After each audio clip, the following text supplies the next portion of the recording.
gentlemen, welcome back to my channel. Welcome back to the Smelly Opinion. We're gonna try this again because I already recorded this whole Smelly Opinion and went to watch it, and somehow, some way, my camera was on like 10x zoom, so all you could see was up my nostril. See all the boogies up there. Anyways, thank you for coming back. Let's just get right into it. If you want to read any of these articles in depth on your own time, all the links are going to be in the description down below. This first article is from CNN.com, and it's titled, "More than 2,000 nuclear weapons have been detonated in the past 80 years." I believe it. I believe it. The article actually goes on to say that these 2,000 detonations happened between the years 1945 and 1996. And it talks about some of them taking place in the Marshall Islands, which most of us already know about. If you didn't, then there you go. A lot of testing happened in the Marshall Islands in the South Pacific. It goes on to talk about tests that happened in Nevada, and it also speaks. There's some interviews, some quotes here from survivors that lived in the states surrounding the testing area: Utah, Colorado, Arizona, Oregon, Idaho. All these states were considered downwind states according to the testing. And let me restate that. It was Arizona, Nevada, Utah, Oregon, Washington, and Idaho. There we go. Those are the states considered downwinders, and about how a lot of the fallout is definitely affecting people living in these areas. It goes on to talk about survivors from Hiroshima, as well as it's not just U.S. nukes that this article is talking about. It's also goes on to talk about the Soviets doing their testing and survivors from that whole process.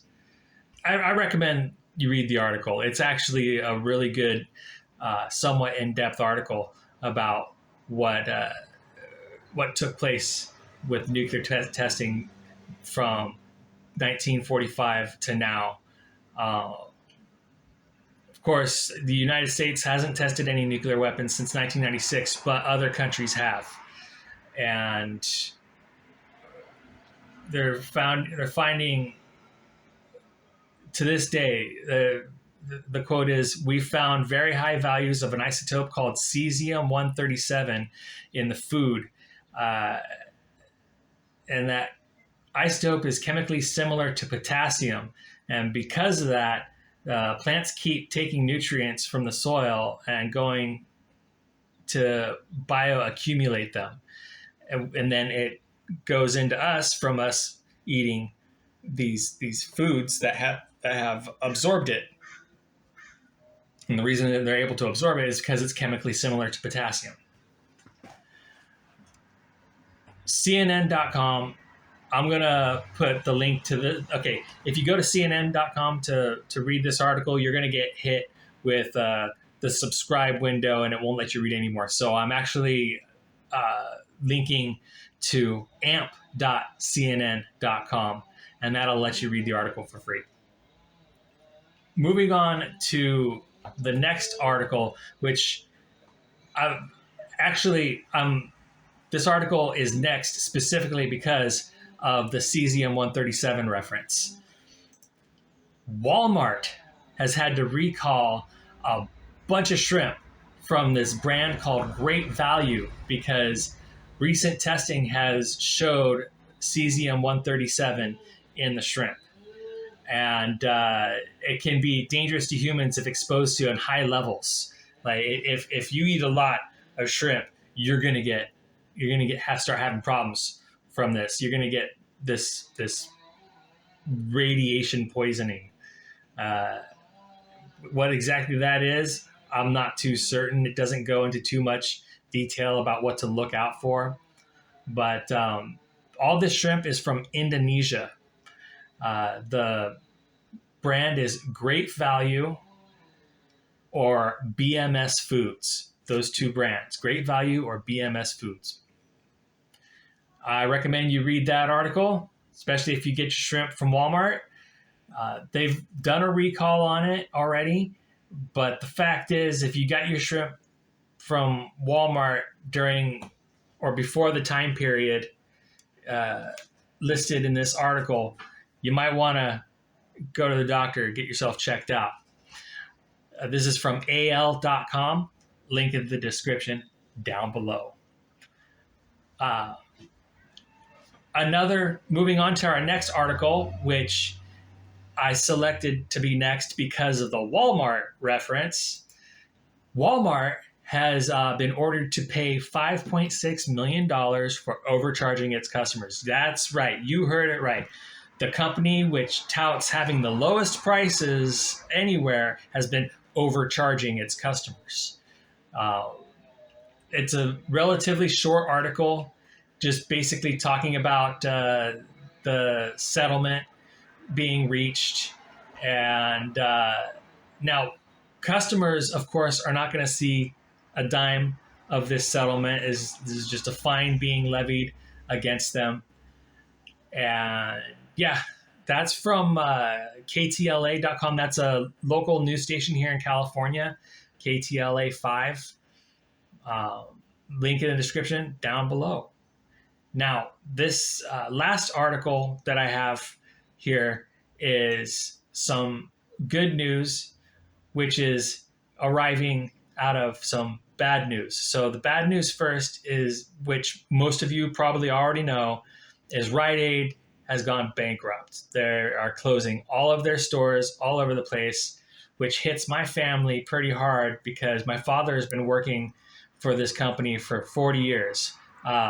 He was actually with Thrifty before and survived the changeover to Rite Aid, thankfully, because we have unions here in California. If it had been non-union, then he would have been fired and his position restaffed with a new employee. But thankfully, that didn't happen. And he was with Rite Aid for some 35, 40 years. And with Rite Aid going bankrupt, one of the most important things in our lives could have gone the way of the dodo along with it, and that is Thrifty ice cream. But fortunately, most fortunately, Thrifty ice cream has been purchased. It has been bought, so it is going to survive. It is going to be sticking around. The company name Monster Energy, responsible for Monster Energy drinks, has announced that it bought Thrifty ice cream, and it's saying that the recipes are going to remain the same. The only thing that's going to change is the packaging, and that there will be some new flavors coming out. So don't be surprised if you see Monster Energy flavored Thrifty ice cream in your stores at some point. But yeah, Thrifty ice cream has been saved, thankfully. My store carries Thrifty ice cream. They didn't carry Thrifty ice cream until the bankruptcy happened. And I went there, and there was a Rite Aid right next door to my store. So I went into the boss, and I was like, hey, boss, we got to pick up the slack. There's no Thrifty ice cream available anywhere. We need to start carrying it because we'll get some of the flood over of people who are looking for it. I tried to appeal to the business side. We'll get more customers if we carry Thrifty ice cream. And would you know it, we started carrying Thrifty ice cream and our business increased. So thanks to me. Anyways, that's all I've got for you today on this smelly opinion. I appreciate you guys watching. Like I've said numerous times, if you want to read all the articles in depth and on your own time, links are in the description down below. All right, so that's it. we'll see you guys next time.